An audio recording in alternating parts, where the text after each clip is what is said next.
con un mensaje práctico al final, conforme a lo que me decía Laura, y, pero para ver si, como para que lo tengamos en cuenta.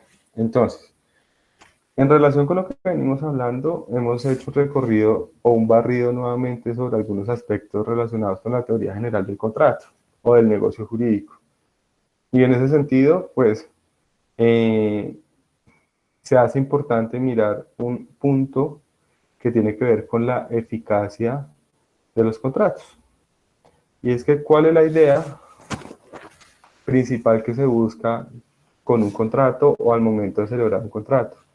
Y es que ese contrato produzca efectos, sea totalmente eficaz.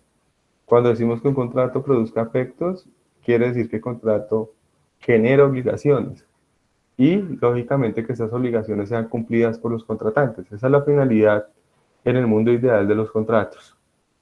Sin embargo, el mundo de los contratos no es un mundo tan ideal como nosotros lo pensaríamos o como nosotros lo queremos, sino puede ser un mundo un poco más catastrófico o un poco más eh, lleno de adversidades en la vida del contrato.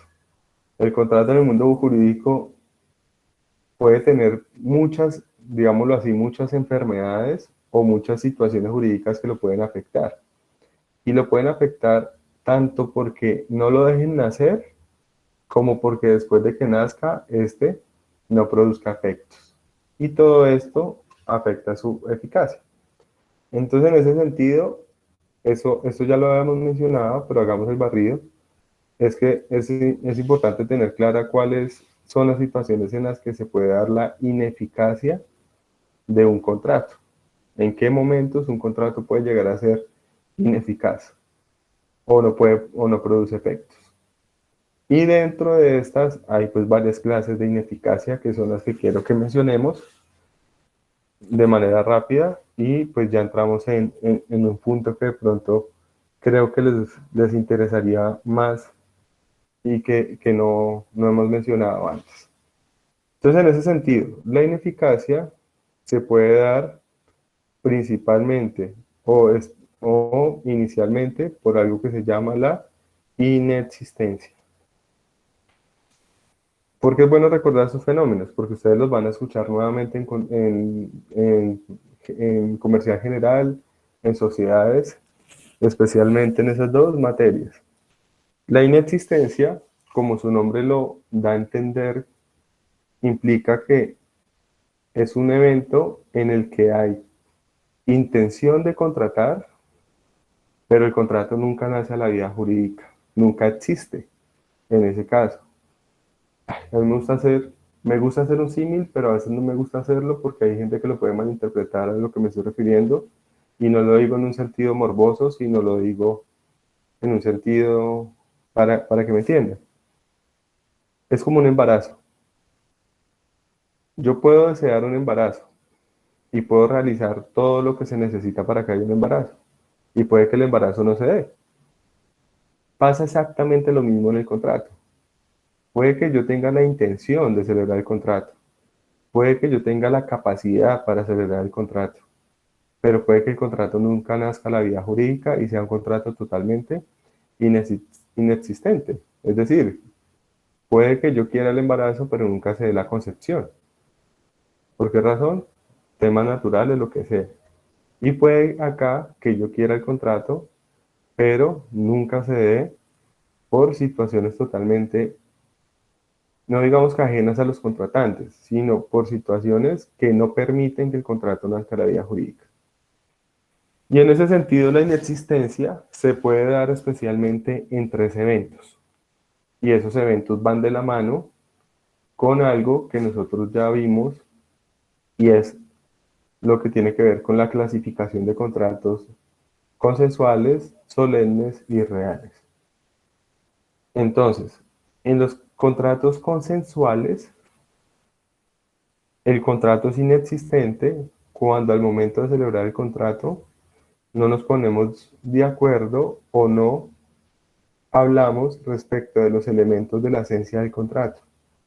Ejemplo, Yo le digo a Valentina, Valentina, le vendo mi carro. Y Valentina me dice, listo, se lo compro. ¿Qué nos faltó? Nos faltó haber hablado del precio. ¿Hay intención de contratar? Sí, pero esa intención queda en el aire y nunca existe el contrato. El contrato es totalmente inexistente. ¿Por qué? Porque no estuvimos hablando respecto de los elementos esenciales del contrato. Entonces no existe ese contrato. Eh, si hablamos de otro tipo de contrato, por ejemplo, en el comodato, si yo le digo a Valentina, Valentina, présteme, Valentina me dice, listo, le presto, pero no decimos qué es lo que me va a prestar, pues no hay contrato. El contrato es totalmente inexistente. ¿Hay una intención? Sí, pero no hay contrato. Segundo caso en el que se puede dar la inexistencia es en los contratos solemnes, donde hay intención de contratar. Nos ponemos de acuerdo en los elementos esenciales del contrato, totalmente de acuerdo, pero no llevamos a cabo aquella solemnidad o formalidad que nos exige la ley para que el contrato nazca a la vida jurídica. Entonces yo le digo a Valentina, Valentina, le vendo mi casa. ¿En cuánto me la vende? Le digo, se la vendo en 100 millones de pesos. Valentina me dice, listo, se la compro. Si estuviéramos hablando de un bien mueble, ahí hay contrato. Pero como estamos hablando de un bien inmueble, la ley me exige que ese acto se celebre por escritura pública. Pues vean que en este caso hay intención, mencionamos los elementos esenciales del contrato, pero por no haberlo hecho con la formalidad exigida por la ley, el contrato es totalmente inexistente. No hay contrato en ese evento. Eh, lo mismo que les ponía la otra vez el ejemplo del matrimonio. Hago la fiesta en la playa, hacemos una ceremonia, un ritual, lo que sea, pero no cumplo con la formalidad de hacerlo ante una autoridad competente para eso, pues no hay matrimonio. Es inexistente. Y tres, es cuando el contrato es un contrato real y no entrego la cosa que perfeccionaría el contrato. Como si celebro un comodato, pero nunca le entrego lo que le voy a prestar. Eso hace que el contrato sea totalmente inexistente en ese evento. Hay otro caso en donde se puede hablar de la inexistencia del contrato. Un cuarto caso, hay quienes discuten que eso no es inexistencia, sino eso sería nulidad por objeto ilícito. Y es cuando yo contrato sobre un objeto inexistente. Me explico. Hago un ejemplo también algo tonto. Todos saben qué son los X-Men, ¿sí? Y todos saben quién es Wolverine o Guepardo. Sí, ¿Sí? señor. Listo. Y todos saben que Guepardo tiene su estructura ósea en un metal que se llama adamantio. Ese metal no existe en la tabla periódica, sino es un metal que existe en los cómics. Es inventado. Entonces yo le digo a Gustavo, Gustavo, le vendo 100 kilos de adamantio. Y él me dice, listo, se los compro. Le valen $1.000.000. Listo. Y celebramos el contrato. Y estamos contratando sobre algo que es totalmente inexistente en el mundo. Eso no existe. Es algo totalmente imaginario. Entonces, en ese evento se podría entender que el contrato también es inexistente. Hay quienes dicen que eso no es inexistente, sino que eso es nulo por objeto ilícito. Es una discusión ahí muy delgada. Pero lo cierto es que si yo contrato sobre una prestación que no se puede dar porque es inexistente, una cosa es que la prestación esté prohibida por la ley. Ahí sí sería nulidad por objeto ilícito. Que yo le venda una ojiva nuclear, eso sí sería objeto ilícito. Pero si yo le vendo algo que no existe, entonces sería diferente. ¿Gustavo iba a decir algo? Perdón, que lo veo que abrió el micrófono. Respecto a lo que estaba diciendo, sí, lo que pasa es que el objeto, como dice, no existe, entonces por esa razón se da, ¿no? Ujú, No es ilícito, es que no existe. sí, exacto. Entonces, en ese sentido, pues estaríamos contratando sobre algo que no tiene lugar. Por lo tanto, el contrato sería totalmente inexistente. Entonces yo le digo, le vendo un dragón. Tengo un dragón allí en mi finca, se lo vendo. Se me dice, listo, lo compro. Pues en este mundo hay quienes venden lo que sea. Entonces,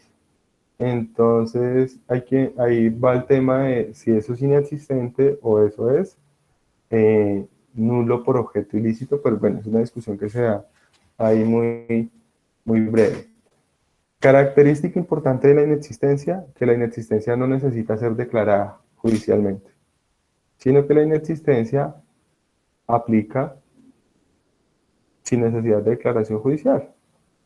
¿Qué quiere decir eso? Que yo no tengo que ir ante un juez a decirle que declare inexistente un contrato.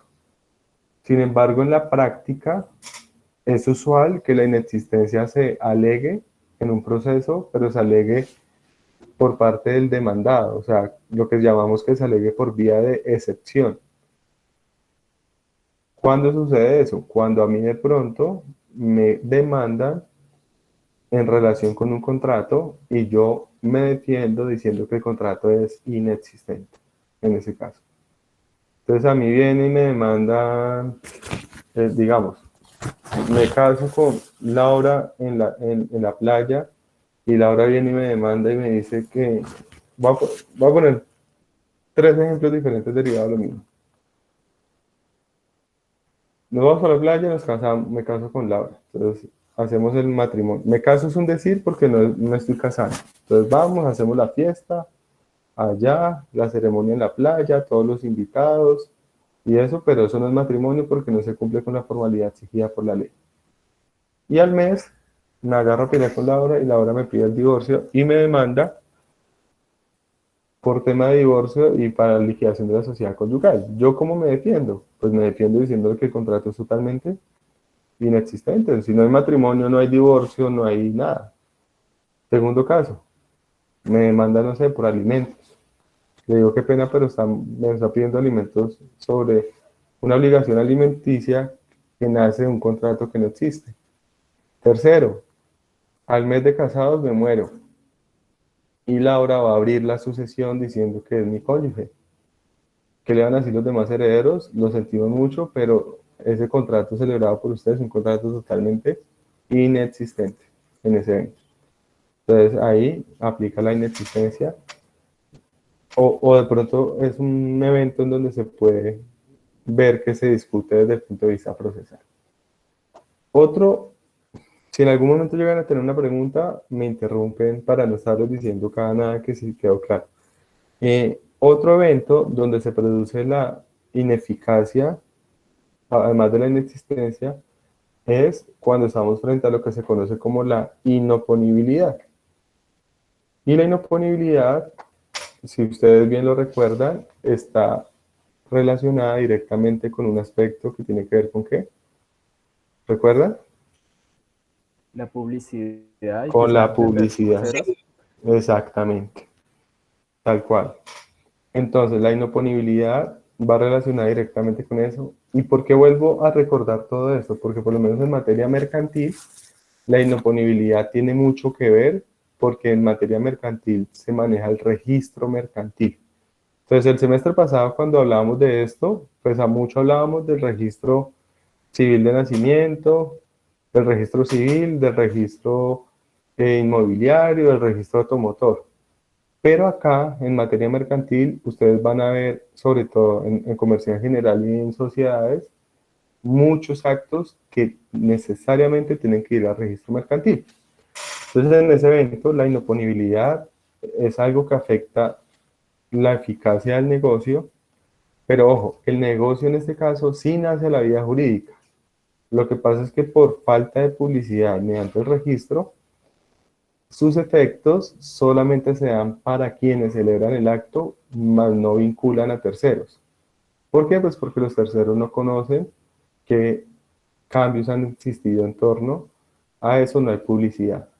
El artículo 901 nos lo deja claro cuando dice que es inoponible a terceros todo negocio que no se cumple con requisitos de publicidad. Y el 112 es un ejemplo de lo que tiene que ver con esto. Si miramos el artículo 112, nos habla de aquellas sociedades en donde no se registra la escritura pública. Entonces, si ustedes ya vieron algo de las sociedades, recuerdan que para constituir una sociedad se requiere constituirla a través de escritura pública, excepto las sociedades por acciones simplificadas y algunas excepciones especiales, pero no basta con que celebremos el contrato de sociedad, lo leemos a escritura pública, sino que adicional a eso tenemos que llevarlo a el registro mercantil. Si no lo hacemos así, eso no produce ningún efecto. Frente a terceros, perdón, no frente a las partes. Y les pongo un ejemplo acá que es bien importante. En relación con ese artículo que les acabé de leer, ya que ustedes dicen que están hablando de los atributos de la persona jurídica. Entonces, creo que uno de los atributos que van a hablar o que ya mencionaron es el que tiene que ver con el patrimonio. Y lo van a ver o van a hacer mucho énfasis en él, especialmente porque el patrimonio de la persona jurídica es distinto al patrimonio de los socios. Y eso lo van a hablar ustedes especialmente en las sociedades de capital, como la de responsabilidad limitada, como la anónima, como la sociedad por acciones simplificadas. Entonces, si yo me uno con Gustavo y con Laura y creamos una sociedad, no sé, de responsabilidad limitada, elevamos a escritura pública y no la registramos, realmente pues se ve afectada la publicidad en torno a la sociedad, en ese caso. La misma norma dice, mientras la escritura no sea registrada, será inoponible el contrato a terceros, aunque se haya consumado la entrega de los aportes de los socios. Entonces,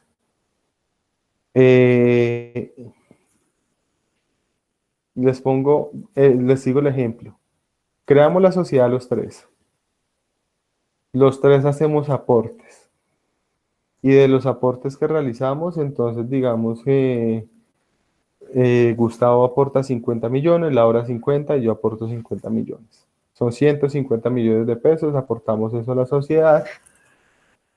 Y como no registramos la sociedad no surte efectos frente a terceros y ese patrimonio que se aportó a la sociedad sigue siendo un patrimonio de los que pertenece todavía como al patrimonio de los socios. ¿Por qué razón? Porque frente a terceros no se ha visto que la sociedad se haya conformado, para ellos no se conoce, se conoce solamente para los socios. De tal manera, ampliemos el ejemplo, que si a mí me contrata Gustavo, Laura, si Gustavo, Laura y yo contratamos, no sé, a Wilmer, y lo contratamos como proveedor, y de aquí a mañana hay un incumplimiento, Wilmer nos puede demandar a nosotros tres. ¿Por qué razón? Porque como nunca registramos en la escritura pública, frente a él no es oponible esa sociedad y él puede perseguir nuestro patrimonio. En cambio, si nosotros hubiéramos registrado la sociedad, esa sociedad era oponible frente a Wilmer y quien contrataba con Wilmer era la sociedad en ese caso. Y en caso de algo, el patrimonio que sería comprometido frente a Wilmer sería el patrimonio de la sociedad, más no el patrimonio de los socios. Entonces ahí la oponibilidad toma mucha importancia. Si ustedes lo van a mirar posteriormente cuando hablemos de establecimientos de comercio, van a ver que todos los actos en torno a establecimientos de comercio deben ser registrados en el registro mercantil. Ustedes se van a dar cuenta que cada vez, por ejemplo, que se cambia un representante legal, debe ir al registro mercantil. Entonces, digamos que el representante legal es Valentina, y cambian a Valentina y ponen de representante legal a Laura. Por lo tanto, no registran ese cambio, y yo sigo celebrando negocios con Valentina. Luego la sociedad me dice, qué pena, pero es que Valentina ya no era nuestra representante legal, sino que era Laura. Yo que le voy a decir, lo siento mucho, pero yo no lo sabía. ¿Por qué no lo sabía? Porque ustedes nunca registraron ese cambio representante legal, es decir, que eso no es oponible frente a terceros. Esa es la idea de la inoponibilidad. Acá no se habla de que es declaración judicial ni nada de eso, sino que simplemente también es algo que se puede alegar no se necesita demandar para que declaren que un acto es inoponible, sino que simplemente no tiene poder vinculante frente a terceros. Y esa inoponibilidad se da no solamente en el registro mercantil, se da en todos los registros. Les pongo un ejemplo que no tiene que ver con el registro mercantil. El mismo, el mismo matrimonio. Si yo, si yo me caso por la iglesia normal, la iglesia católica, el matrimonio sería un matrimonio, el matrimonio sería un matrimonio válido, pero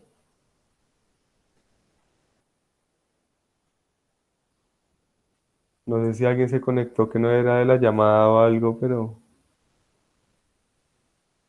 o si es alumno, Samuel, no sé qué aparecía ahí, ¿no? No sé si vieron, y aparecía como un niño con los papás ahí conectado. Ni idea. Ok. Entonces, si yo me caso por la iglesia católica, el contrato existe porque lo hago ante la autoridad competente. Pero después de que me caso, tengo que ir a registrar ese matrimonio religioso en el registro civil de nacimiento. Si yo no lo registro, el acto es inoponible. Y si al mes siguiente yo voy y me caso en la notaría y registro ese matrimonio en la notaría, ese matrimonio queda plenamente válido. Y después el matrimonio religioso no lo van a poder registrar.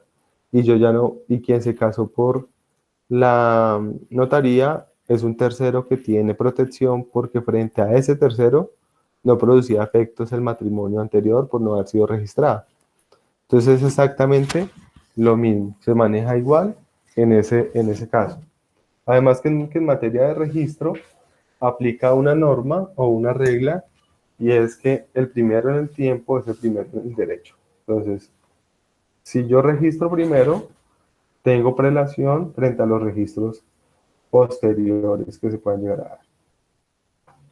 Otra situación que tiene que ver con la ineficacia, hay ineficacia en general dentro de la que está la inexistencia, la inoponibilidad y a su misma vez hay una subespecie de ineficacia que se llama la ineficacia de pleno derecho o la regla pronom escrita en ese caso.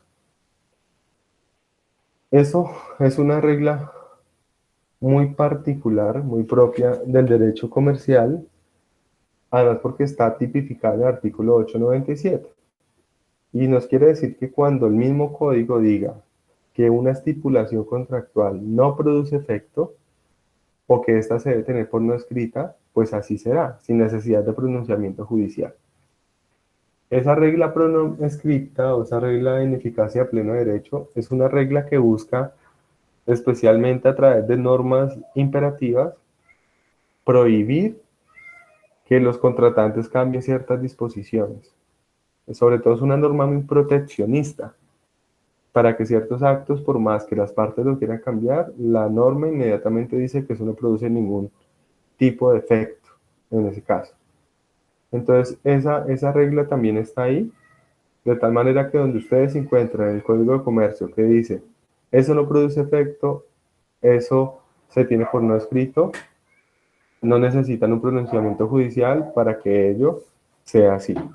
Así, así el contrato diga lo contrario, lo que aplica es lo que dice esta norma, por ser una norma de carácter imperativo en ese caso particular. La ineficacia de pleno derecho suele ser parcial, es decir, suele aplicarse sobre algunas cláusulas en específico, no sobre la totalidad del contrato. En cambio, la inexistencia sí suele aplicar sobre la totalidad del contrato, más no sobre algunas cláusulas en específico, en ese evento. Entonces, todo esto es bien importante en ese sentido. Eso pareciera muy minucioso, pero vean que cuando hay un pleito en torno a un contrato, eso es lo que se entra a mirar. Una vez uno empieza a mirarle,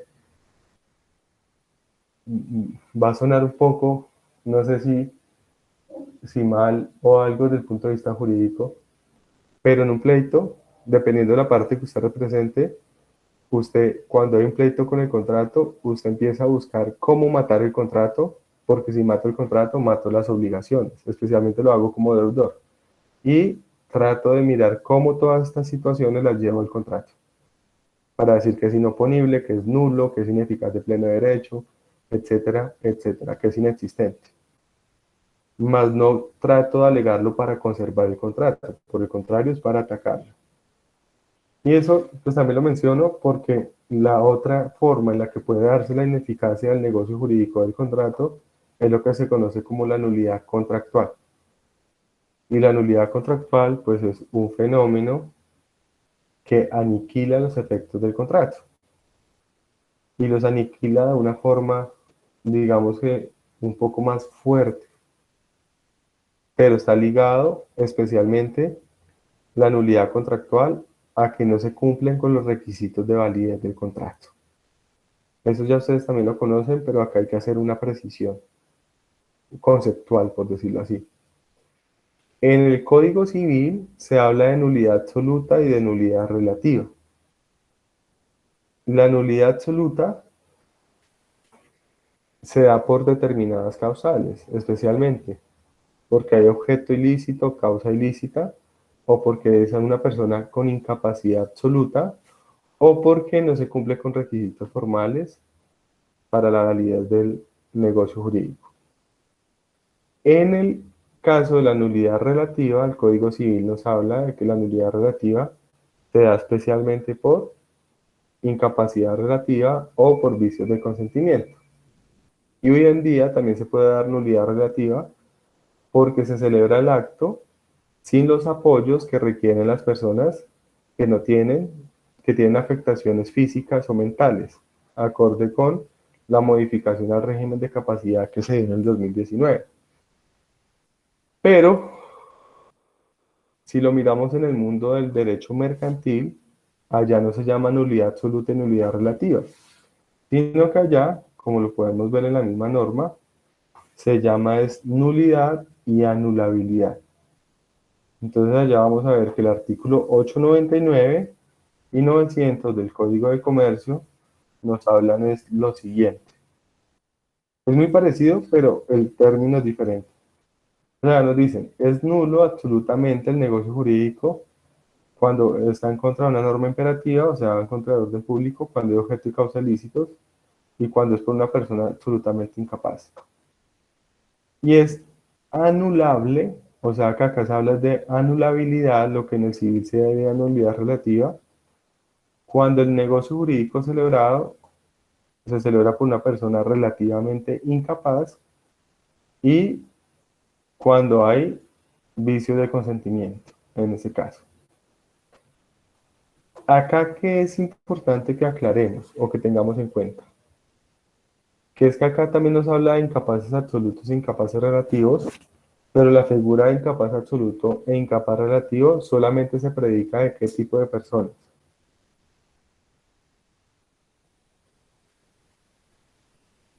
¿Mm? Sería, Los menores de edad. pues, ¿De sería quiénes? entre 14 y 18 años. Menores de 14 y No, no, menores de no, 18. pero no, Dentro no, de la no, edad de no 14. estoy diciendo que lo especifiquemos, sino que les estoy diciendo que en el caso de las nulidades absolutas y relativas, estas se predican especialmente frente a qué tipo de personas. Los menores de edad. No, Naturales. naturales, exactamente, a eso me refiero. No de las personas jurídicas. ¿Y por qué es importante hablar de esto, mencionar esto? Porque es que en el mundo mercantil lo que abundan son muchas veces más las personas jurídicas que las personas naturales. Ustedes mismos nos estaban diciendo que están hablando de los atributos de las personas. Entonces, en ese sentido, vemos que mientras frente a las personas naturales se da una división entre incapaces absolutos e incapaces relativos. Frente a las personas jurídicas, esa incapacidad no es tan clara y pareciera que existiera una sola incapacidad. El tema de atributos de la personalidad de personas jurídicas, ¿lo están empezando a ver o ya lo vieron? Lo estamos viendo, que se dice que es incapaz una persona jurídica según el objeto que tenga la sociedad. Creo que es el objeto social, creo que es que se me olvidó. Sí. Eso es lo que lo limita, pero que digamos, no es una limitación como demasiado estricta, sino que hay ocasiones en las que, digamos, se tienen que llevar a cabo ciertas acciones para poder cumplir el objetivo. Entonces, es más o menos eso lo que nos ha explicado el profesor. Listo, perfecto, está perfecto. Pero a lo que me refiero es eso. Mira que allá no lo dividen entre absoluta y relativa, en ese caso, sino que lo miran es dentro de lo que es el alcance del objeto social. Pero yo lo llevaría un poco más allá. Y es que no solamente la capacidad de la persona jurídica se mide dentro de dos ópticas. Uno, su objeto social, pero más importante que eso, dos, lo que la ley faculta para que una persona jurídica pueda realizar. Porque puede que el objeto social diga maravillas, pero pueda que la ley restrinja cierta actividad para ciertos tipos de empresas y no para todo tipo de empresas o sociedades. Les pongo un ejemplo muy sencillo.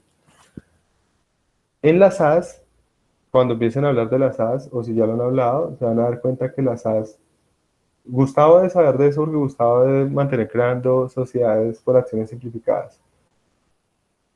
¿Qué particularidad tiene el objeto social de las SAS? Que es Gustavo, sí. indeterminable. Es indeterminado. No indeterminable, sino indeterminado. Entonces, al ser indeterminado el objeto social, uno que pensaría que en una SAS podemos hacer ¿qué? Todo lo que queramos, La ¿no? actividad que no se... Cualquier cosa. Cosa. Ok, pero vean que no es así, porque por ejemplo la ley restringe ciertas actividades para ciertos tipos de sociedades. Por ejemplo, si es una actividad financiera, si es una actividad aseguradora, si es una actividad de captación de dinero, si es una actividad relacionada con el leasing, eso está restringido a las sociedades anónimas y a las cooperativas de financiamiento o cooperativas aseguradoras. Entonces, por más que yo cree una SAS y la SAS sea súper, hiper, mega poderosa en su objeto social porque puede hacer de todo, yo puedo estar vendiendo hoy jeringas y tapabocas en una SAS, que eso es lo que pasa, por lo menos en esta época se vio reflejado eso. Yo tenía no en mi caso, sino por poner un ejemplo loco, yo podía tener una sociedad con la cual creé mi bufete de abogados para prestación de servicios jurídicos como, como SAS y por la pandemia resultar vendiendo tapabocas. Y no tengo problema, porque es un objeto social muy versátil el de las SAS. El de las otras sociedades es un poco más restringido porque toca decir a qué se dedica. Pero, no obstante, esa capacidad también puede ser restringida por la ley. Cuando la ley me dice a qué me puedo dedicar y a qué no me puedo dedicar, ahí también hay una restricción del objeto social. Entonces, a lo que voy es que ese tema de la nulidad por falta de capacidad es muy discutido en la práctica, sobre todo cuando la nulidad se predica de una persona jurídica, en ese caso, porque esa división de nulidad absoluta y nulidad relativa, pues no está tan clara en ese sentido. No está tan clara en el sentido de saber si el hecho de que yo sea persona jurídica y actúe por fuera de mi objeto social, ese acto es nulo o no es nulo.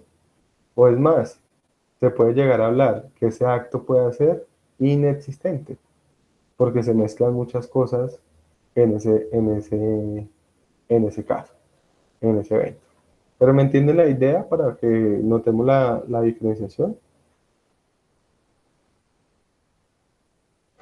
Sí, señor. Profe, pero Esto del código de comercio no aplicaría para las personas jurídicas, es que creo que ahí me perdí. Es que el código o sea, sí aplicaría, pero a lo que voy es que esto, ¿cómo me explico? A lo que voy es que en el caso de las personas jurídicas, pareciera que existiera una sola nulidad, no, no que estuviera como dividido en nulidad absoluta y en anulabilidad, sino que se manejara una, como una sola clase de nulidad en ese caso. Vale, Como que se unificara en ese sentido. Es la situación en ese evento. ¿Dónde está ahora la otra? Pero tranquila que ya vamos a ir cerrando el círculo de esto. ¿Dónde está el resto de la discusión en ese caso? Que el problema no finaliza ahí. El problema se vuelve un poquito más complejo. ¿Por qué razón? Porque ¿cuál es la diferencia entre la incapacidad, entre la nulidad absoluta y la nulidad relativa? Y es que en el caso de la nulidad absoluta o la nulidad relativa, hay una, o sea, perdón, retrocedo un poco. La nulidad absoluta y la nulidad relativa, creo que me equivoqué con algo que les dije ahorita porque pues ambos términos se parecen.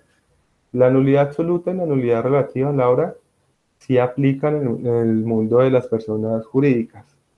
Lo que es confuso es lo de la capacidad absoluta y la capacidad relativa. Lo que pasa es que determinar eso incide en la nulidad, en ese caso. Entonces, por ejemplo, si una persona jurídica celebra un negocio jurídico, un contrato, donde hay objeto ilícito y hay causa ilícita, ahí es claro que estamos en un evento de nulidad absoluta. Si una persona jurídica celebra un negocio y se demuestra que hay error, fuerza o dolo, ahí es claro que estamos en un caso de anulabilidad, que es lo que se llama nulidad relativa en el régimen civil. El problema es cuando estamos ante lo que se llama incapacidad absoluta o incapacidad relativa, porque ahí la diferenciación no es tan clara en ese sentido. Entonces, si miramos el Código Civil habla de que la persona jurídica es un ser ficticio que ejerce derechos contra obligaciones, y ahí se inician cualquier cantidad como de discusiones en torno a ese tema, y podemos decir, por ejemplo, que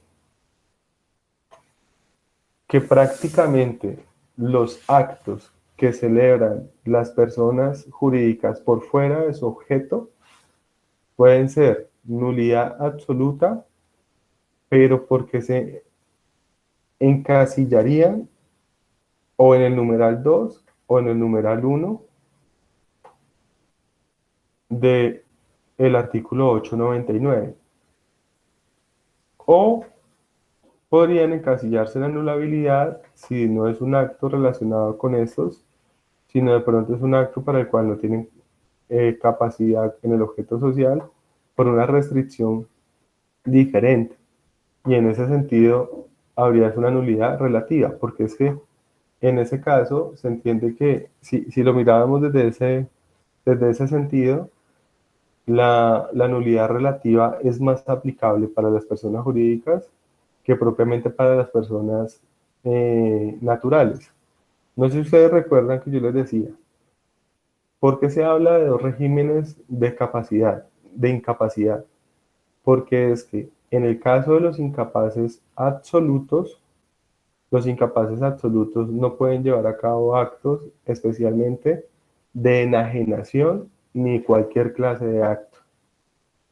Pero en el caso de los incapaces relativos no pueden llevar a cabo actos de enajenación, pero sí pueden llevar a cabo otra clase de actos.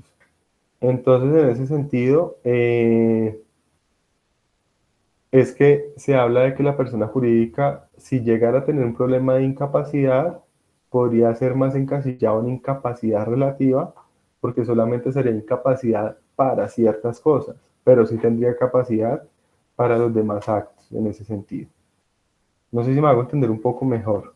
Si no, lo repetimos, pero pues lo importante es que quede claro, Laura. Y demás, ¿no? ¿Sí o no? Si no, Vale, no. sí, sí, perfecto. O sea, Es que estaba escribiendo. Uy, Sí, sí, no, tranquilo. no será que Y perdónenme que me confunda porque es que nulidad absoluta, nulidad relativa, incapacidad absoluta, incapacidad relativa, de pronto inconscientemente me confundo y hablo de algo que no es. Entonces, a lo que iba era a que les decía, en el caso de las personas jurídicas, hacer esa división entre incapaces absolutos e incapaces relativos es más complejo, es más difícil. En cambio, en el caso de las personas naturales es mucho más sencillo porque la diferenciación está marcada por su límite de edad, lo cual no sucede en el caso de las personas jurídicas porque la edad no es ningún factor para declararla capaz o incapaz. Es decir, una persona jurídica no es más capaz o menos incapaz porque tenga más edad o menos edad que otra. Por su lado, una persona natural sí.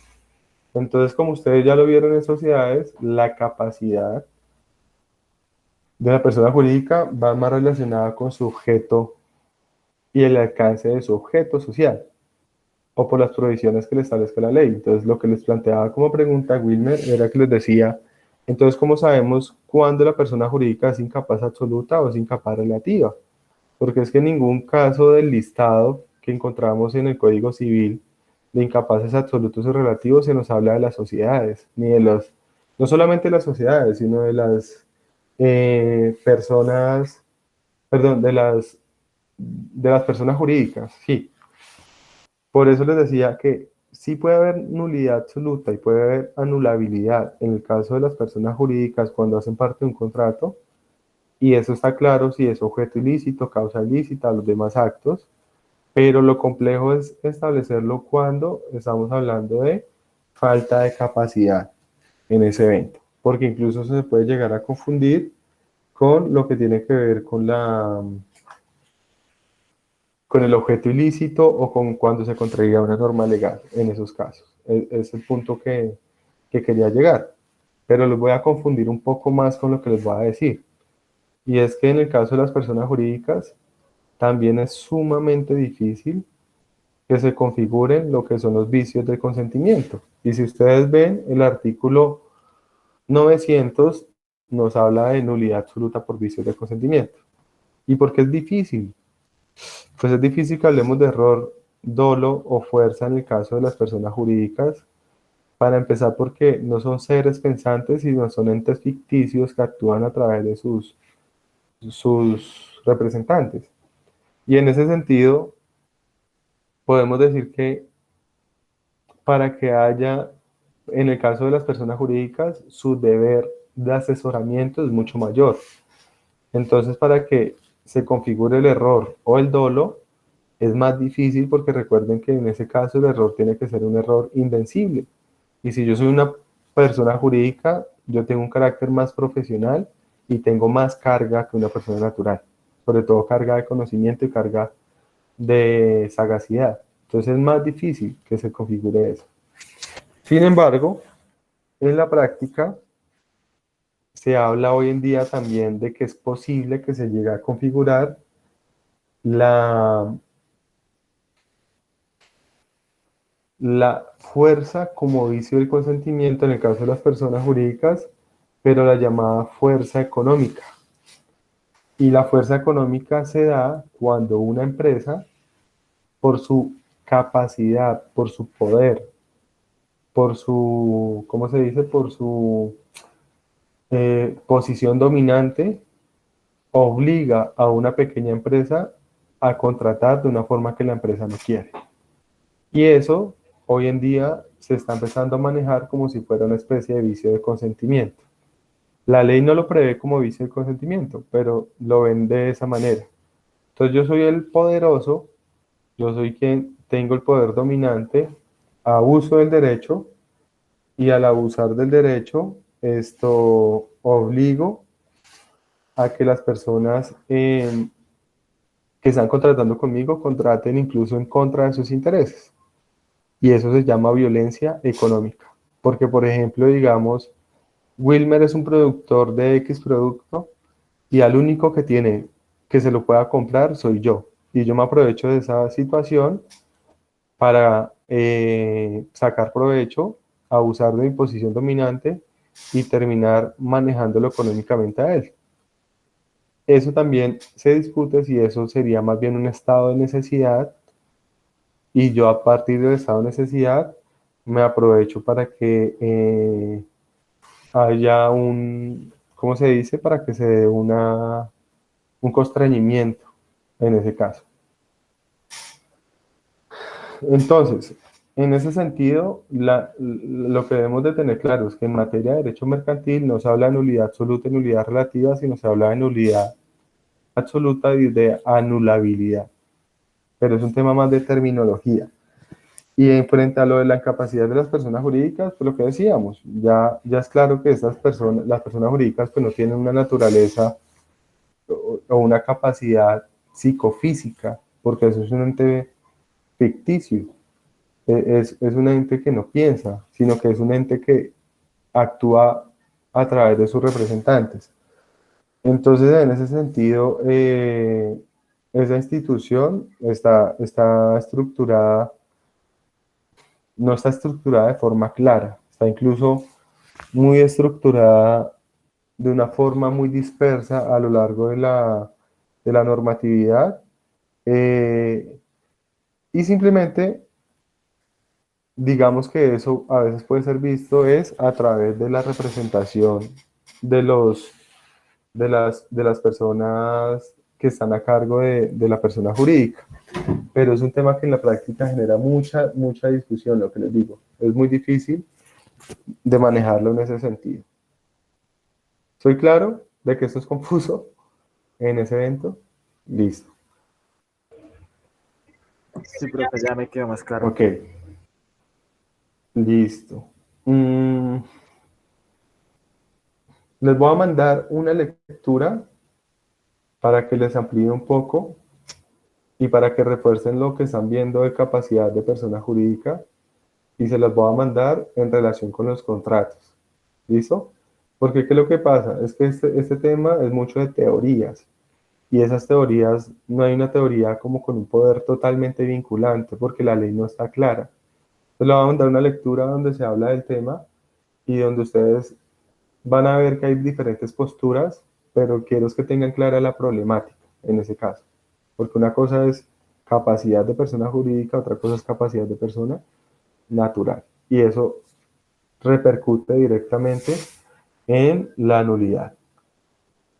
Y en ese sentido, pues bueno, veíamos que la nulidad como tal, pues tiene que ser declarada judicialmente, que es una gran cualidad en relación con las otras figuras. Tiene que ser declarada por un juez, por lo tanto, un acto, mientras no se declare nulo, surte efectos. Un contrato, si estamos hablando de un contrato. Y una gran diferencia entre la nulidad absoluta y la nulidad relativa, o la anulabilidad y la nulidad absoluta, es que la nulidad absoluta puede ser declarada oficiosamente, mientras que la nulidad, la nulidad que esto relativa no se puede declarar de forma oficiosa, sino que tiene que ser declarada por petición de parte. Y eso también tiene su repercusión en el mundo del Código de Comercio. Porque pues en el mundo del Código de Comercio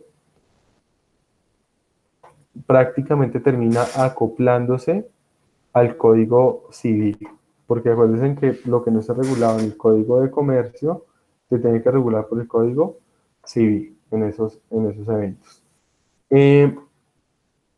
Y otra particularidad importante de la nulidad es que cuando se declara la nulidad, pues la nulidad ¿a qué lleva? A la rescisión del contrato, es decir, a que el contrato pierda todos sus efectos y las cosas vuelvan al estado anterior. se restablezca lo que se conoce como el status quo. Es como si nunca hubiera existido un contrato en ese caso. Por eso es un efecto, digamos que devastador en el contrato. Es un evento que afecta completamente al contrato y le afecta totalmente su eficacia en ese caso. Y hay dos situaciones especiales que también la doctrina las discute en cuanto a determinar si estas son ineficacia o no, pero yo las menciono acá porque se me hace que sí afectan la eficacia del contrato.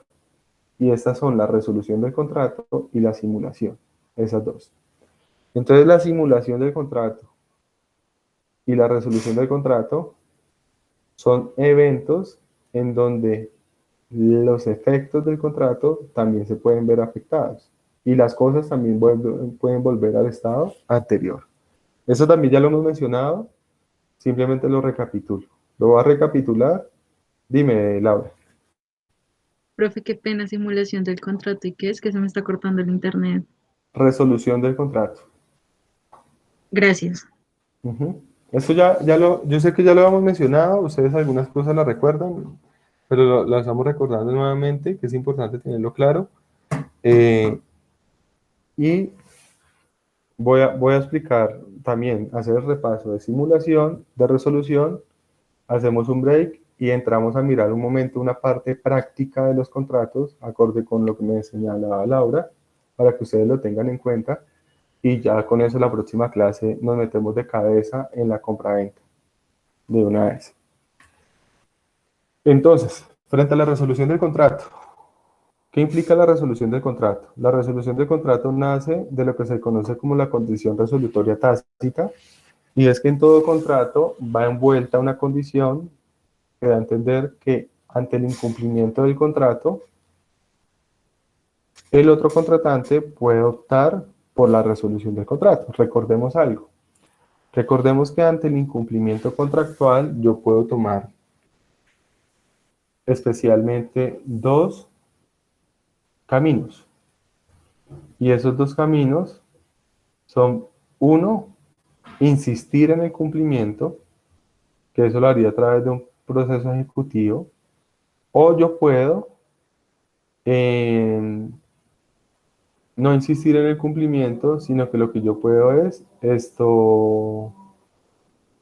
ya no querer, perder el interés. O sea, pedir la resolución porque ya no me interesa. Yo ya no quiero eso. Entonces, como ya no lo quiero, pues pierdo el interés y pido la resolución del contrato. Sobre todo la resolución del contrato se suele pedir con la finalidad de recuperar la prestación dada. ¿Por qué razón? Porque es que les pongo un ejemplo.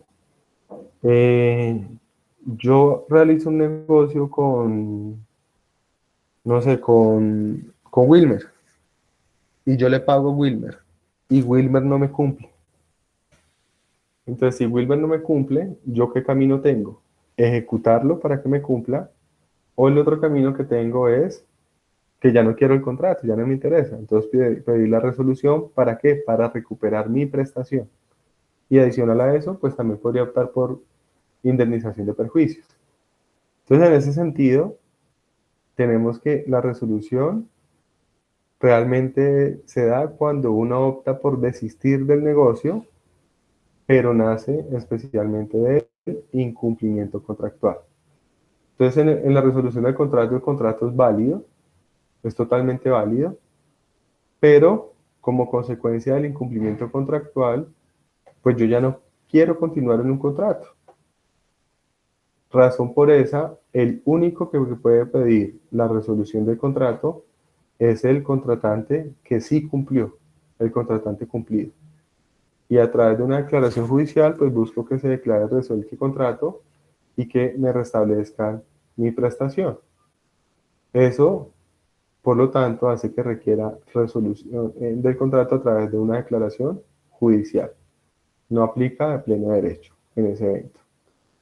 ¿Afecta la eficacia del contrato? Lógicamente, porque pues se supone que los contratos se celebran con la finalidad de que nazcan las obligaciones y se cumplan las obligaciones. Y acá yo quiero que todo se retrotraiga al estado anterior, pero por efecto del incumplimiento. En el caso de la nulidad, las cosas vuelven al estado anterior, pero por efecto de la invalidez. En el caso de la resolución, todo vuelve al estado anterior por efecto del incumplimiento. Y el otro evento es el evento de la simulación. Que la simulación eh, es un fenómeno que gira en torno a la creación de una apariencia. Cuando yo creo una apariencia sobre algo que no es real. Entonces la simulación del contrato, ustedes ya la conocen, pero gira en torno a que yo llevo a cabo un contrato, pero ese contrato tiene una apariencia que no es real. Que esa apariencia puede ser total o puede ser una apariencia parcial, ya lo vamos a mencionar. Pero la simulación gira en torno a eso. Por lo tanto, cuando hablamos de simulación del contrato, los contratantes son conscientes de la situación, son conscientes de que hay algo que es falso, de que es irreal, pero lo realizan con una finalidad libre o especialmente con una finalidad de afectar a un tercero, en esos casos. En la práctica se utiliza casi siempre para dar lugar a lo que se conoce como el fraude pauliano, que es el fraude pauliano se da con la finalidad de defraudar a los acreedores. Es decir, en la práctica la simulación casi siempre se da con la finalidad de ocultar el patrimonio, de sacarlo de una persona y llevarlo al patrimonio de otra persona. Esa finalidad de la simulación hace que, como les decía, los contratantes sean conscientes de eso. Y eso lleva a que entre los contratantes exista un acuerdo colusorio, hay una colusión entre ellos. Y ese acuerdo es una situación tan reprochable, pero que el ordenamiento lo permite, que ese acuerdo yo lo puedo alegar posteriormente. Pongo un ejemplo. Yo le vendo a Valentina una casa, pero es una simulación. Valentina es mi hija, tiene 18 años, yo necesito sacar de mi patrimonio una casa para que de pronto no me la pueden perseguir en un proceso ejecutivo. Y aparentemente le vendo la casa a Valentina, en ese caso. ¿Cuál es el acto aparente? Pues el acto aparente es la compraventa. ¿Y cuál es la realidad? Que yo nunca transferí la propiedad de mi casa. Pero a mí me da miedo, y me da miedo ¿por qué? Porque es que me da miedo que Valentina de aquí a mañana no me devuelva la casa. Entonces, si Valentina de pronto no me devuelve la casa, yo puedo llegar a hacer un contrato entre ella y yo, donde dejamos claro los términos de la simulación. Y de aquí a mañana yo, que di lugar a la simulación, podría también llegar a pedir la simulación del contrato. ¿Para qué? Para recuperar eso. Es posible en ese evento. O puede pasar que yo sí quiera transferirle la propiedad a Valentina, pero no quiero que aparezca como si fuera una compra-venta, sino que aparezca como una donación. Entonces lo hago de esa forma. O, perdón, al revés, no quiero que aparezca como una donación, sino que aparezca como una compra-venta. Cualquiera de las dos se puede dar ahí. Entonces la simulación puede ser absoluta, puede ser relativa. Absoluta es cuando totalmente no existe nada de lo que se está aparentando. Y relativo cuando se aparenta una parte. Cuando la apariencia es parcial. Como por ejemplo, yo le estoy vendiendo a Valentina, pero mentiras que quien me está comprando es Gustavo. Hay una simulación relativa. El contrato sí se quiere realizar, lo que pasa es que estamos aparentando a quien celebra el contrato. O cuando yo simulo el precio. Entonces le digo que le vendo en 100 millones, pero mentiras que la venta fue por 200 millones. Ahí puede haber una simulación. O simulo el mismo contrato, lo que les decía ahorita, para que no parezca que le estoy donando, hago aparecer como si le estuviera vendiendo. Y la simulación, al igual que la nulidad y la resolución del contrato requiere que se pruebe, pero la prueba se da por lo general a través de lo que se conocen como indicios. Y ahí obtenemos la declaración judicial en ese caso. ¿Estamos claros hasta ahí? Eso es un repaso, recuerden, porque eso ya lo habíamos visto anteriormente. Sí, profe, todo claro.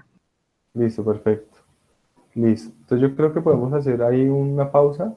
Son las 4:30. ¿Les parece si hacemos la pausa más bien corta, 15 minutos?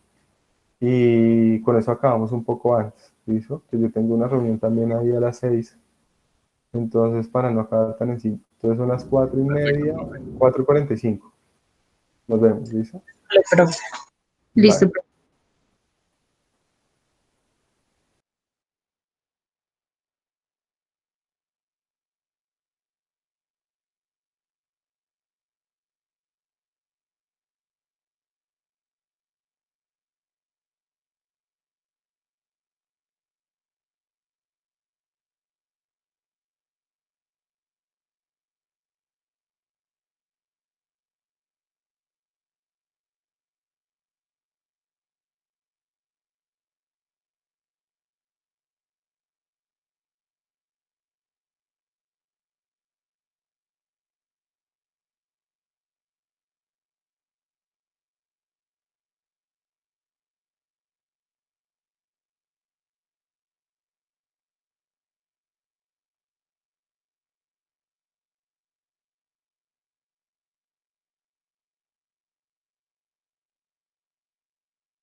Mira, apague el micrófono.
Listo, perfecto.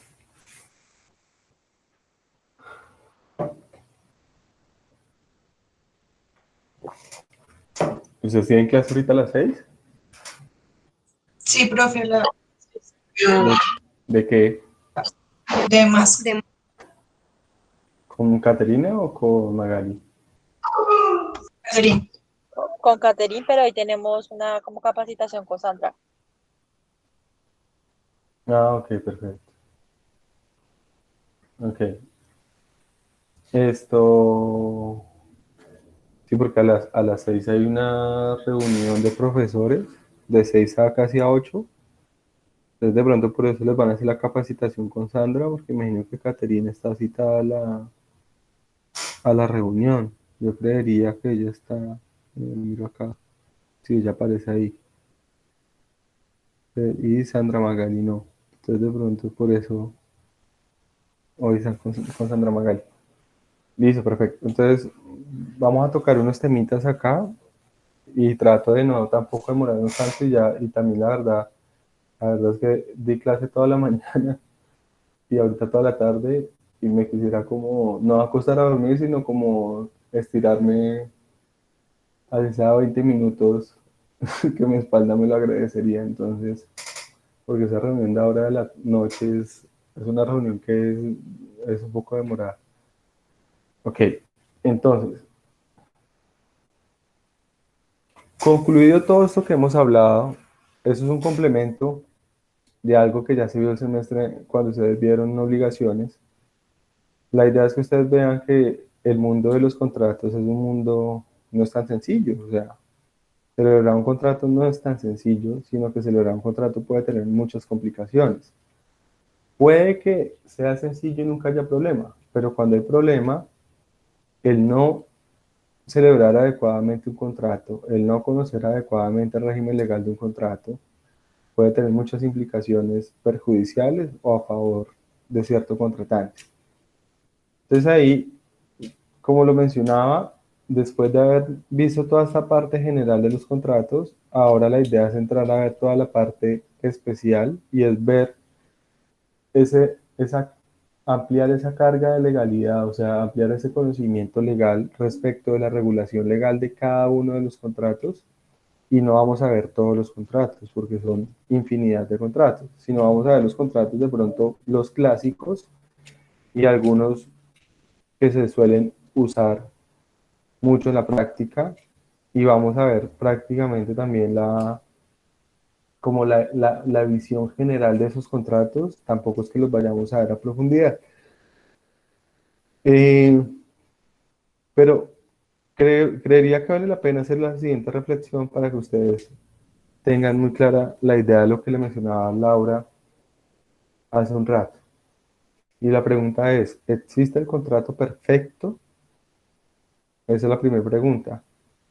Y dependiendo de la respuesta, si la respuesta es positiva, la pregunta sería ¿cuál es el contrato perfecto? Yo no sé ustedes qué piensen al respecto.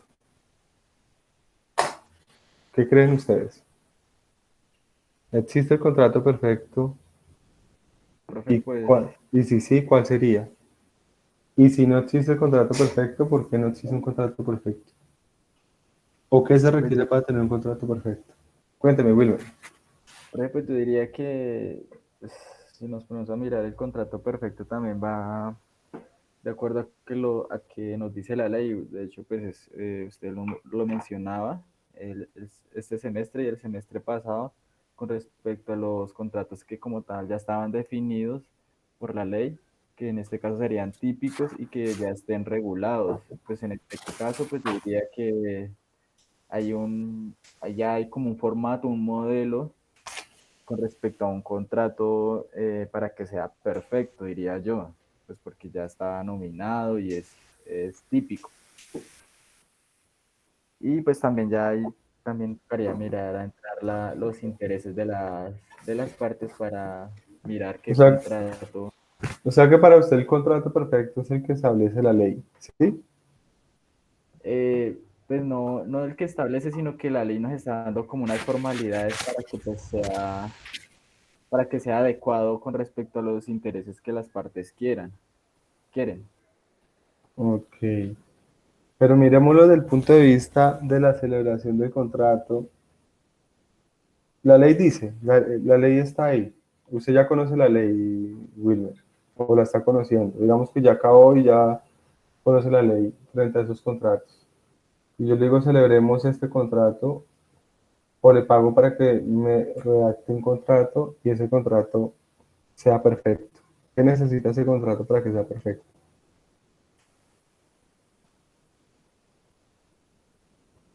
Pues diría yo, teniendo en cuenta las intenciones de los contratantes y pues también las formalidades y los requisitos que me exige la ley.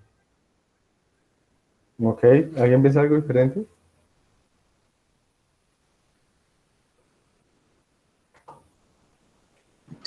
Pues, profe, Profe, habla tú, vale. habla tú. Cualquiera, cualquiera. Pues, profe, que yo pensaría que, pues, por más que uno siga como la ley y tenga como cláusulas perfectas y todas esas cosas, eh, cada contrato también depende de la situación, ¿no? Entonces, no estoy segura que pueda ser así como que uno diga, uy, está súper bien, en plan perfecto, pero se podría como acercar mucho a eso, ¿no? O pues, no sé, lo pensaría así. Ok. ¿Quién piensa algo diferente?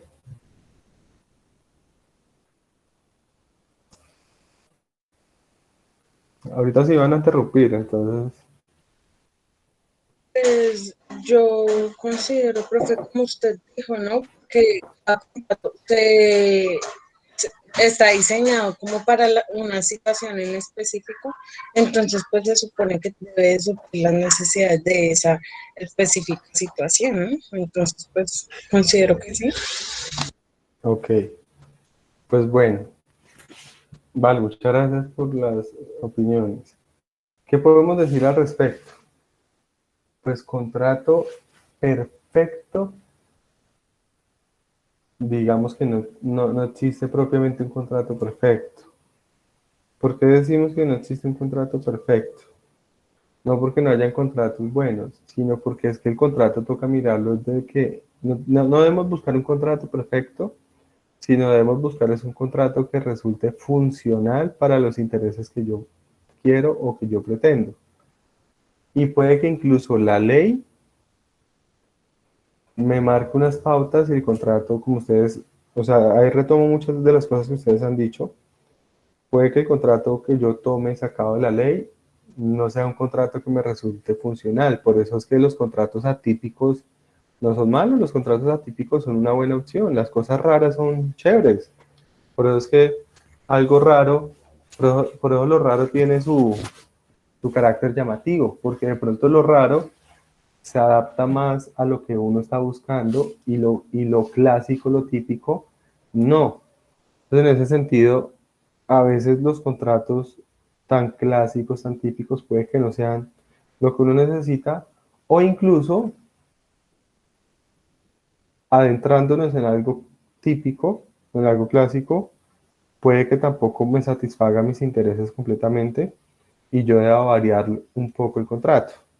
Y la cuestión es que eso es totalmente posible. Los contratos, pese a que existen normas imperativas, los contratos también son algo versátiles, los contratos también son algo dúctiles, se pueden eh, hacer algunos cambios, o si no, pues, no existirían las normas dispositivas o las normas supletivas.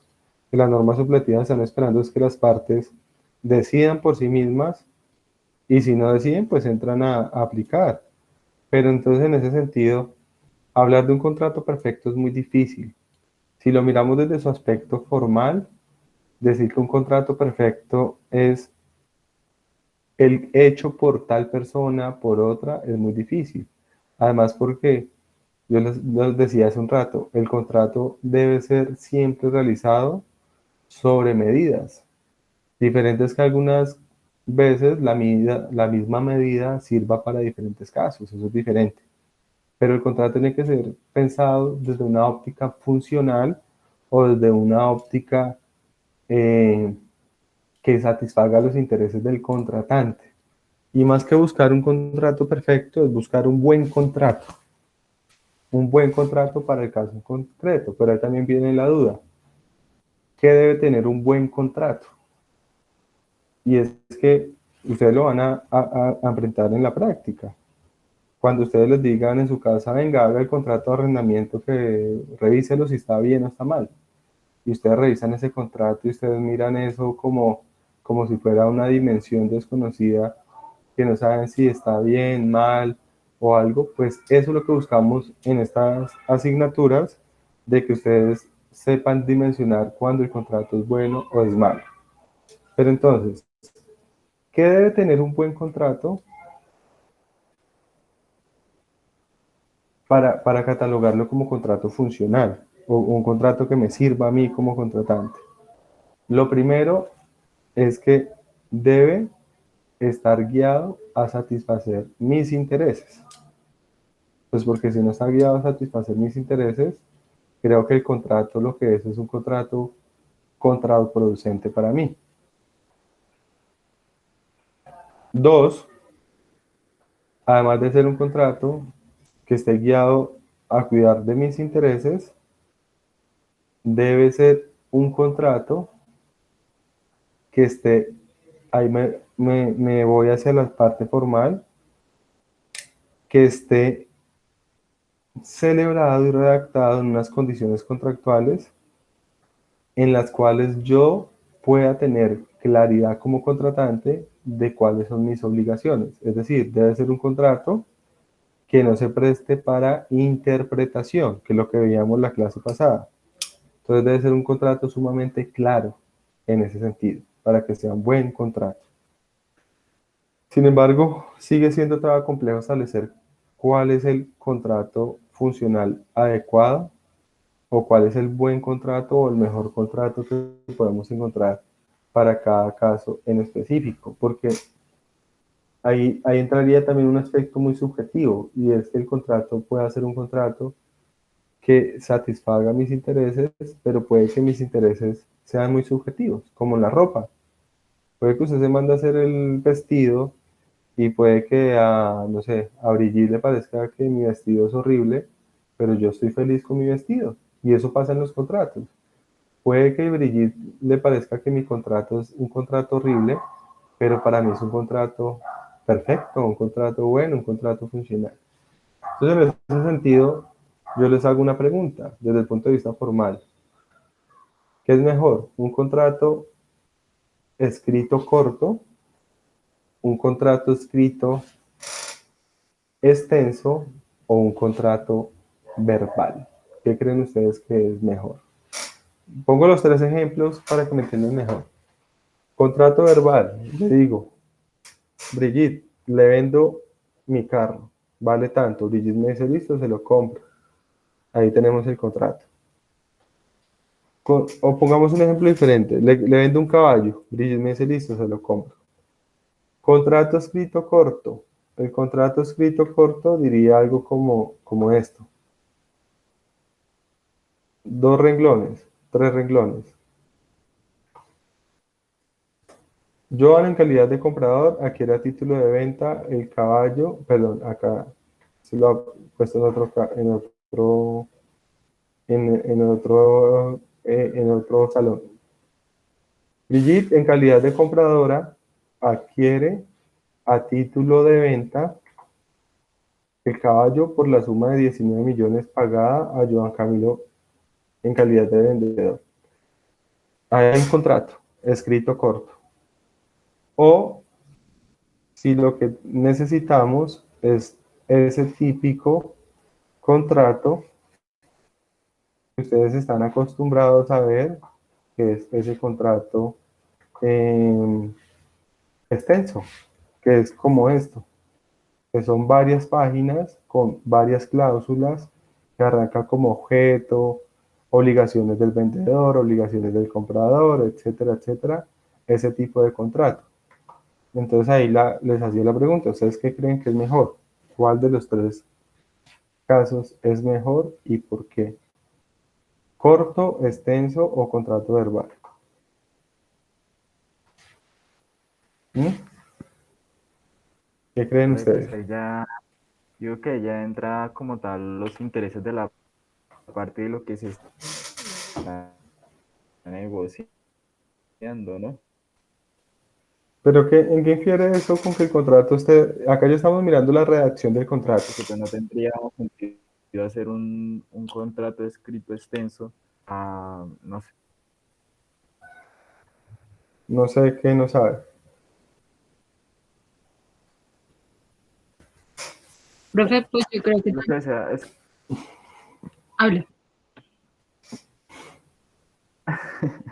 es que a lo que yo voy es que, bueno, usted nos menciona que qué contrato es mejor, ¿no? Ojo, perdón, ojo, Yo diría Wilmer. que es Ojo. dependiendo. Perdón, una aclaración, Wilmer. Qué pena que lo interrumpa. Y antes de que hable Laura. Ya hablamos de que una cosa es escoger el contrato, que es el tipo contractual. Eso es un tema.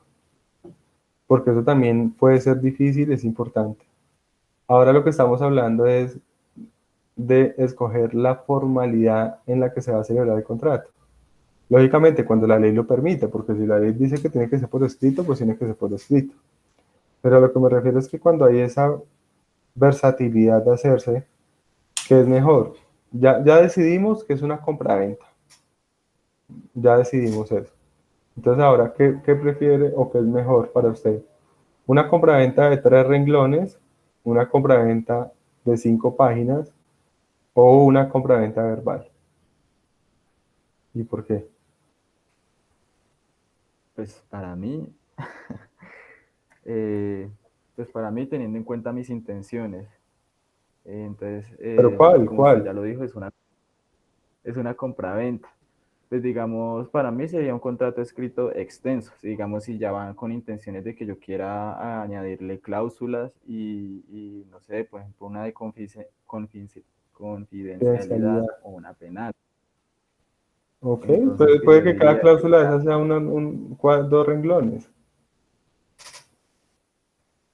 pues si es así, pues para mí un contrato escrito corto, Ok. O, profe, Laura, ¿qué iba a decir? con tal de Dime, Laura Quintero. profe, también puede ser, pues, con lo que habla Wilmer, es de que en el extenso se puede decir por cada punto la obligación de las partes. Al cambio, en el corto, pues, como pues, tú dices que son 3 renglones, entonces a mí me parece que en el extenso queda más específico. Y pues en el verbal, Y pues se puede decir en que en el corto, ¿no son claras las obligaciones de la parte? sí, sí son claras, profe, pero si uno mira de pronto en el extenso se van a poner, digamos, más específicas y va a quedar uno más claro en qué obligación tiene. Ok, Pero es que también depende de las intenciones, porque si es, o sea, si es algo como muy normalito, o sea, que no tiene mucha importancia, pues simplemente puede ser corto, pero si es algo que, o sea, ya tiene como varias características o ciertas especificaciones, pues yo creo que sí debería ser extenso. ok, Laura Valentina, me han dejado hablar. No, pues, profe, yo también iba a decir lo mismo que Brigitte, o sea, yo siento que igual también tiene que ver con la situación, pero al final y al cabo creo que tanto, o sea, los 3 tipos de contrato, todos deben ser expresos y deben ser como muy claros en eso, ¿no? Entonces, en realidad, con respecto a lo de las especificaciones, pues todos deberían tener los elementos esenciales, ¿no? Entonces, creo que es más como según la persona, si no sé, tiene en mente muchas cláusulas o muchas cosas que de pronto puedan extender el contrato o cosas así. Ok, listo. Entonces, las siguientes aclaraciones para que lo tengamos en cuenta. La primera, eh, recomendación de que el contrato conste por escrito es una recomendación más guiada hacia la facilidad de prueba del contrato propiamente. O sea, siempre es recomendable, pero no quiere decir que si no consta por escrito no haya contrato. Ya eso lo hemos hablado y mencionado. Entonces, por ese lado. Pero frente a su extensión o no, ahí hay que hacer una precisión de entrada. Y es que todos los contratos son extensos, no hay un contrato corto. Independiente de que en su redacción por escrito aparezcan 3 renglones o no. ¿Y por qué razón siempre los contratos son extensos? ¿Por qué creen ustedes que los contratos siempre son extensos?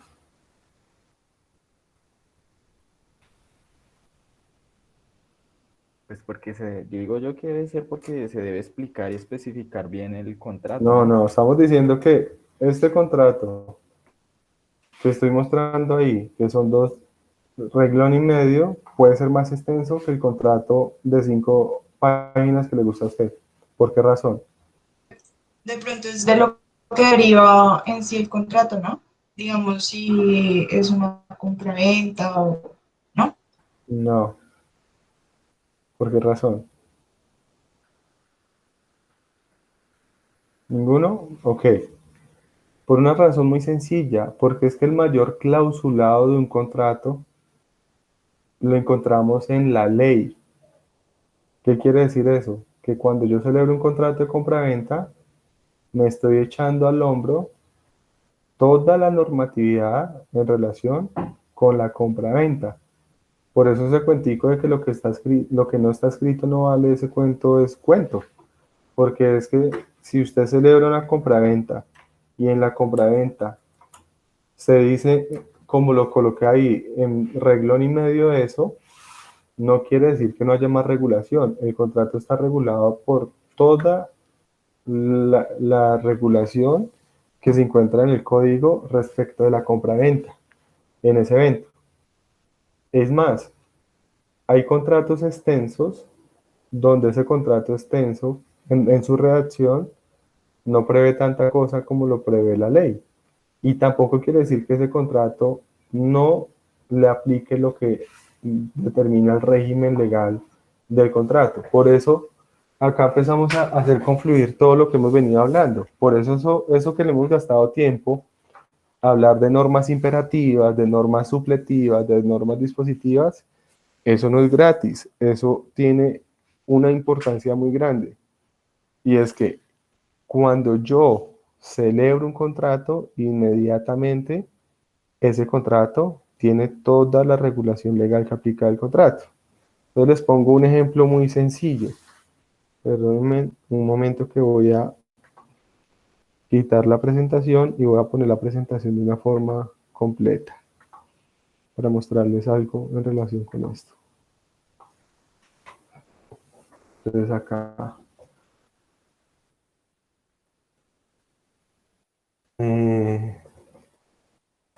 celebro un contrato de arrendamiento.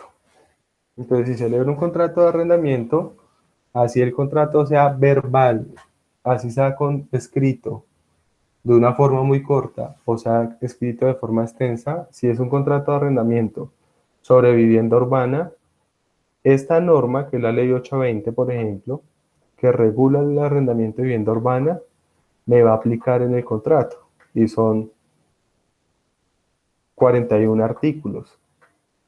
Entonces si miramos este contrato y dice en Brigitte, en calidad de arrendataria,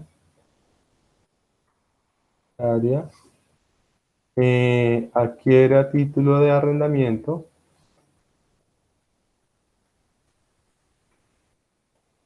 el apartamento de X por la suma, por un canon de 900.000 mensuales pagados a Joan Camilo en calidad de arrendador. Si eso me dice el contrato, perdón, ¿qué quiere decir eso? ¿Qué? Perdón, que alguien que tiene abierto el micrófono.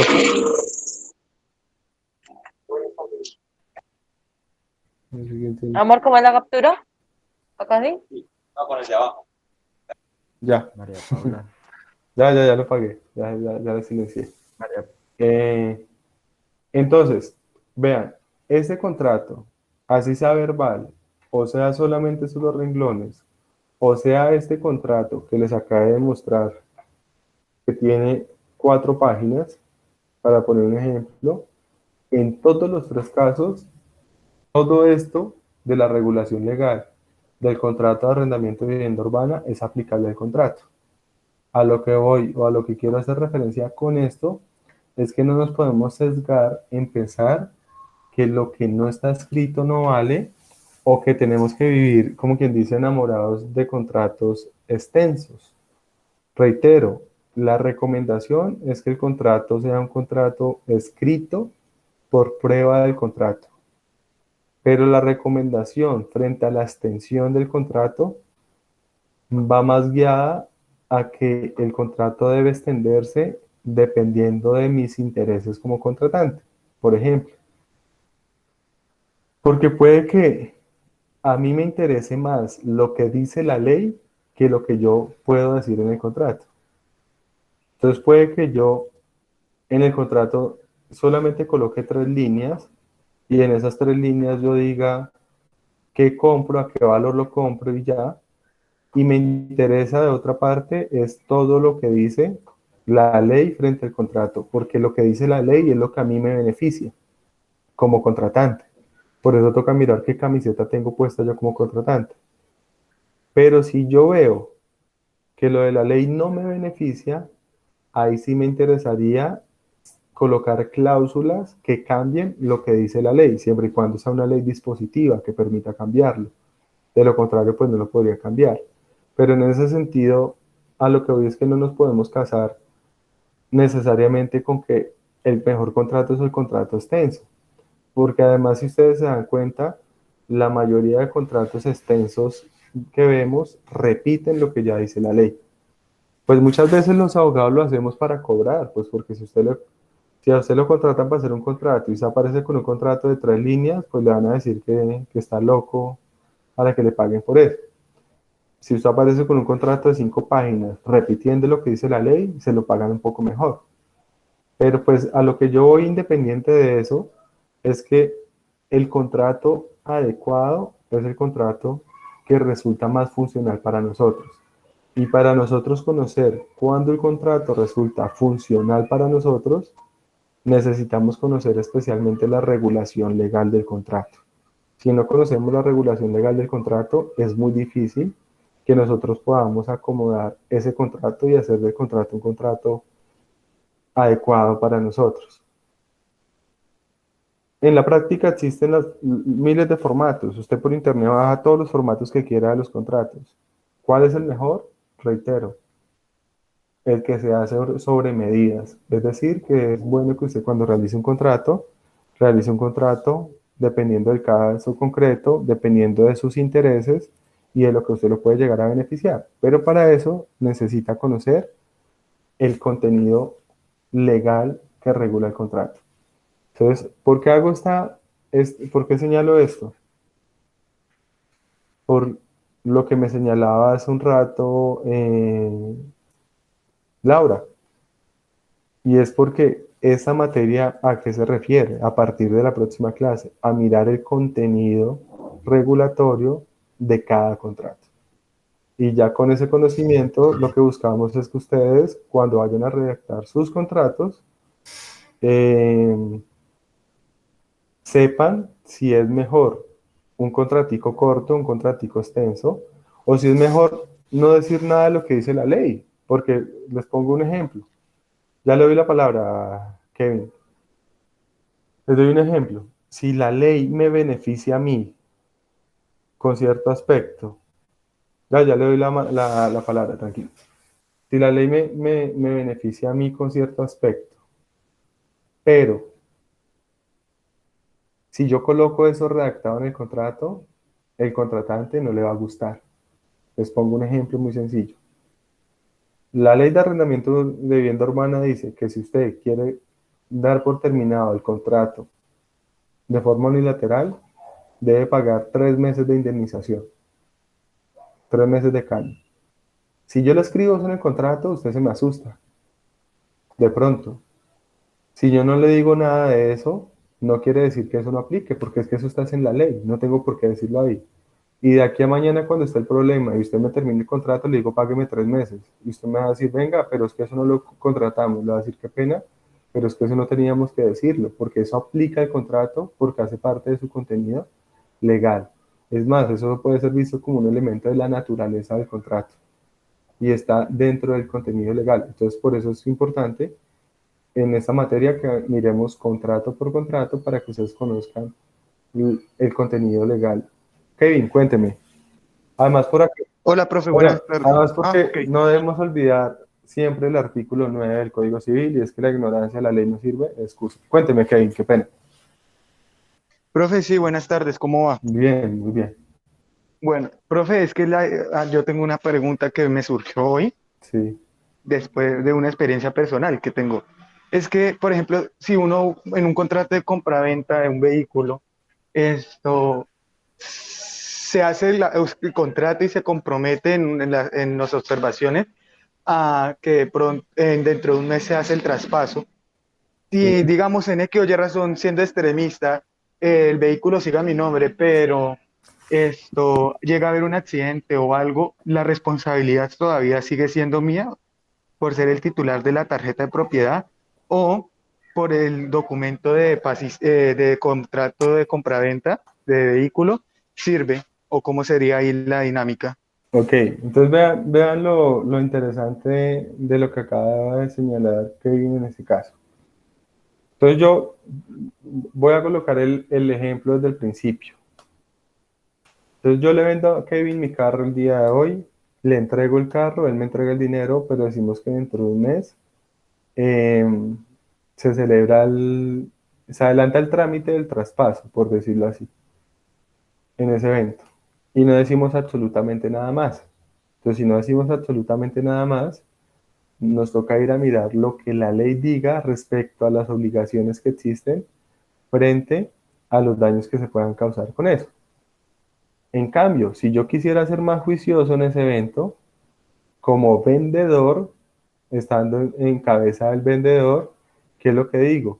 Coloco una cláusula en el contrato donde diga que se le entrega el vehículo inmediatamente y que el comprador se hace responsable de todo tipo de daño que se pueda ser ocasionado, inmediatamente se le ha entregado el vehículo, tratando de protegerme y de trasladar ese riesgo al, al comprador. Si el comprador llega a tener ese tipo de inconveniente, de todos modos el vendedor, como sigue siendo propietario, se puede ver involucrado en un proceso y tendría que ya defenderse en ese sentido, pero el contrato lo deja como una prueba de que ese riesgo se lo trasladó al comprador, en ese caso. Si no se dice absolutamente nada, tocaría ir a mirar lo que dice la ley respecto de las reglas de responsabilidad frente a la causación de daños. Y en ese caso eso puede ser más perjudicial para el vendedor. Entonces, en ese sentido es por eso que yo les menciono, ¿cuál contrato es mejor hacerlo? ¿De qué forma? ¿Qué forma? Omitir o no omitir algo frente a eso. Pues eso depende del lugar en el que estemos. Si yo soy del lugar del vendedor, me conviene más extenderme en el contrato y dejar claras esas obligaciones. Si yo estoy del lado del comprador, me conviene más que guardemos silencio frente a ese tipo de información. Por eso el contrato también es un juego de que si el contrato está bien, el contrato puede ser perfecto para ambas partes también, o funcional, pero por lo general yo trato de mirar cómo satisfago mis intereses como contratante en ese caso. Entonces, frente a la pregunta que me hace Kevin es, ¿puede haber vinculación a un proceso judicial de usted como dueño? Sí. ¿Puede haber lugar a que usted se defienda? También, pero para eso también depende de cómo haya pactado en el contrato. Entonces, en el Comprendo. contrato, por lo menos, Y si yo lo celebro así, eso es normal que se haga así.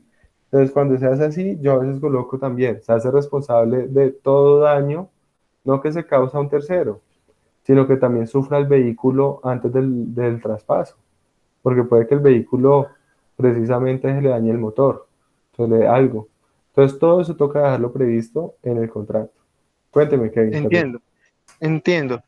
En ese entendido, profe, por ejemplo, grabar la conversación que se tuvo en medio de de la compraventa también sirve como prueba documental.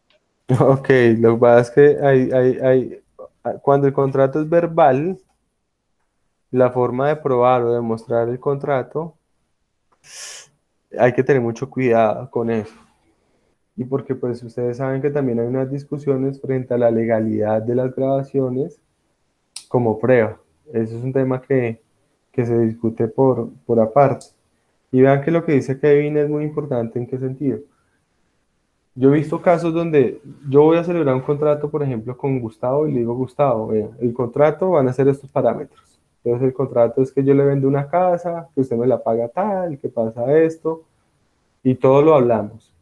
Pero cuando vamos a la notaría y celebramos la escritura pública, suscribimos la escritura pública, eh, ¿qué sucede? Que en la notaría utilizan una minuta o un modelo de compraventa normalito y no van a decir todo lo que nosotros dos hablamos. Entonces, ya que a mañana me tocaría demostrar que adicional a lo que consta en la escritura pública se dijo o no se dijo algo. ¿Qué es lo más conveniente? Pues de que yo lleve mi propia minuta a la notaría o las cláusulas y cuestiones adicionales que quiero que se le agreguen al contrato. Por eso les digo que celebrar un contrato perfecto, un contrato bueno, un contrato funcional, implica ponerse la camiseta del lado que uno representa, conocer el contenido legal del contrato y asimismo decidir cuál es mejor su formalidad, si verbal, escrita y qué tanto escribimos y qué tanto no escribimos. En el caso que usted me pregunta de esa prueba, eso puede servir como prueba. El tema es si esa prueba es una prueba obtenida de forma legal o ilegal, que eso ya es otra cosa distinta a qué viene en ese caso.